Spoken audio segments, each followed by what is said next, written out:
2. The way it works. The science of mind is not a special revelation of any individual. It is, rather, the culmination of all revelations. We take the good wherever we find it, making it our own insofar as we understand it. The realization that good is universal, and that as much good as any individual is able to incorporate in his life is his to use, is what constitutes the science of mind and spirit. We have discussed the nature of the thing as being universal energy, mind, intelligence, spirit, finding conscious and individualized centers of expression through us, and that man's intelligence is this universal mind, functioning at the level of man's concept of it. This is the essence of the whole teaching. Universal mind, or spirit, is God. There is a universal mind, spirit, intelligence that is the origin of everything. It is first cause. It is God. This universal life and energy finds an outlet in and through all that is energized and through everything that lives. There is one life back of everything that lives. There is one energy back of all that is energized. This energy is in everything. There is one spirit back of all expression. That is the meaning of that mystical saying, "In Him we live and move and have our being." Acts chapter 17, verse 28. The life which we live is the universal life expressing through us, else how could we live? Our thought and emotion is the use we make, consciously or unconsciously, of this original creative thing that is the cause of everything. Therefore, we shall say that the mind, spirit, and intelligence which we find in ourselves is as much of this original creative God as we understand. That this is not robbing God is a self-evident fact. Since we are, then we are real and actual and have existence. And since we can reduce all that is to a fundamental unit, we find that we have this proposition. There is spirit, or this invisible cause, and nothing out of which all things are to be made. Now, spirit plus nothing leaves spirit only. Hence, there is one original cause and nothing out of which we are made. In other words, we are made from this thing. That is why we are called the Son of God. We now know that this is what we are, because we could not be anything else, but we do not know how much of this we are. When we see it as it is, then we shall see ourselves as we are. We can only see it by looking at it through our own eyes. Hence, we shall find a better God when we shall have arrived at a higher standard for man. If God is to interpret himself to man, he must interpret himself through man, and the Spirit can make no gift that we do not accept.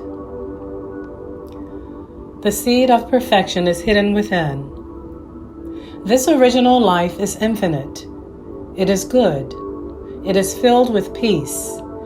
It is of the essence of purity. It is the ultimate of intelligence. It is power. It is law.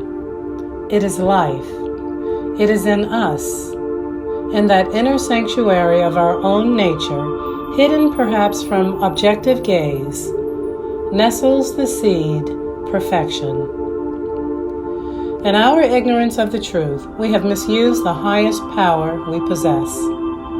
And so great is this power, so complete is our freedom in it, so absolute the domain of law through it, that the misuse of this power has brought upon us the very conditions from which we suffer. We are bound because we are first free. The power which appears to bind us is the only power in the universe which can free us. This is why Jesus summed up his whole philosophy in this simple statement: "It is done unto you as you believe." the great teacher looked so deeply into nature that she revealed her fundamental simplicity to him. That believe and that as symbolize heaven and hell. And so we suffer, not because suffering is imposed upon us, but because we are ignorant of our true nature. Spirit works for us by working through us. The thing, then, works for us by working through us and is us, always. It cannot work for us in any other way. It spreads itself over the whole universe and shouts at us from every angle, but it can become power to us only when we recognize it as power. We cannot recognize that it is while we are believing that it is not. Hence, it is written, "They entered not in because of unbelief." Hebrews chapter 4, verse 6. We may enter in because of our belief, but we cannot enter while there is unbelief. Here we come to a house divided against itself. If we say we can only experience a little good, then we shall experience but a little good.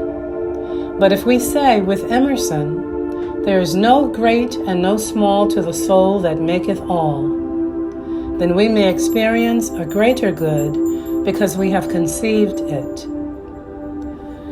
Therefore, our belief sets the limit to our demonstration of a principle which, of itself, is without limit. It is ready to fill everything because it is infinite. So, it is not a question of its willingness nor of its ability. It is entirely a question of our own receptivity. How much can we believe? That we must go the way of the law is a fundamental tenet of this science, because nature obeys us as we first obey it, and our obedience to it is our acceptance of it. How much can we believe? As much as we can believe will be done unto us. When the consciousness speaks, the law receives and executes. When a farmer plants a seed, he invokes the law. That which follows is done by the mechanical side of nature, which has no volition of its own. Involution is the cause and evolution is the effect. When a practitioner thinks or gives a treatment or makes a prayer, he is dealing with involution, the first step of the creative order. This is what the Bible calls the Word. That which follows is evolution, or the unfoldment of the word or concept into objective existence. We are thinking, willing, knowing, conscious centers of life. We are surrounded by, immersed in, and there is flowing through us a creative something. Call it what you will.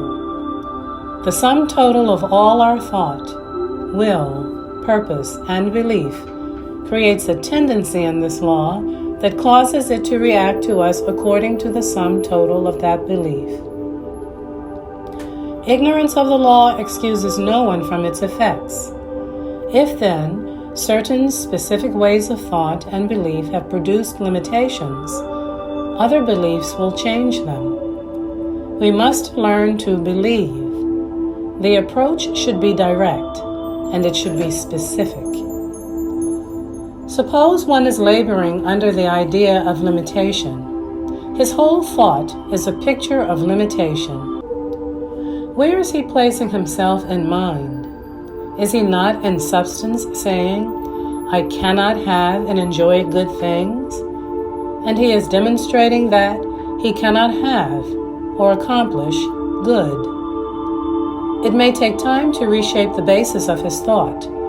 He must commence by saying, "I perceive that because I am what I am, because of this infinite thing that overshadows eternity and finds its abiding place in me, I know that good is now mine, all good. There is no mental coercion in this. We do not will things to be done. Things are brought into being not by will, but by the power of the self-assertive truth. How much can one demonstrate? Just what one can believe. How much can we see? How much can we accept? How much can we find in our consciousness that is no longer repudiated by our own denials? Whatever that is, that much we can have. Good only, not good and evil. The gardener goes forth in faith to sow his seeds. He has learned that as he sows, so shall he reap, that the law works for all alike. We must accustom ourselves to the concept of the impersonalness of the law, the availability of the law, and the mechanical accuracy of the law. If we can conceive only a little good, that is as much as we can experience. We must instill into the mind the fundamental proposition that good is without bounds. Only good and loving kindness shall follow me all the days of my life.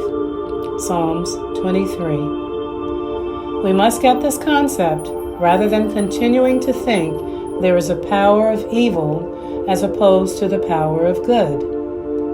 We experience good and evil because we perceive a presence of duality rather than unity.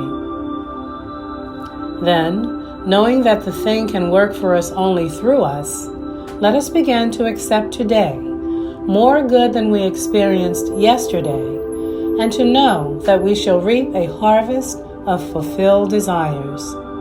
The time must come when we shall have left the apparent evil behind, when it shall be rolled up like a scroll and numbered with the things which were once thought to be. Let us realize and work with this sound knowledge and perfect faith, that as high as we shall make our mark in mind and spirit, so high shall be its outward manifestation in our material world.